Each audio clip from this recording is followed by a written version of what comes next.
Hey guys, welcome back to the channel. Today is exciting day. We're visiting here in Georgia at the Black Dog Customs shop, and we're going to kind of like a tour or look for some parts. It's gonna be exciting. From what I could understand and see, they have a lot of good parts for the Humvees and a lot of stuff that they actually kind of like came up with and invented. So I really love it. I'm excited. We're just about to head out there. Glad you joining us, and see you soon.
Hey guys, welcome back. So yesterday we visited Black Dog Customs, and it was already too late to work on a recap for this one, so we decided to do it today.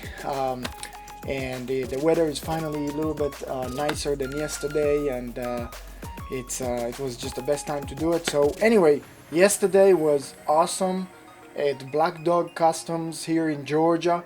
It was great to see all of their operation.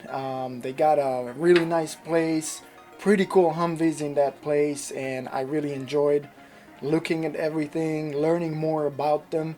And also we got some pretty cool parts for my Humvee. So just a little bit of stuff, some spare tire, and just some cool stuff for projects. So anyway, yeah, I hope that you guys enjoyed the visit slash tour at Black Dog Customs with us, and like and subscribe and stay tuned for the next one, because there is a lot of good things coming your way. See you soon.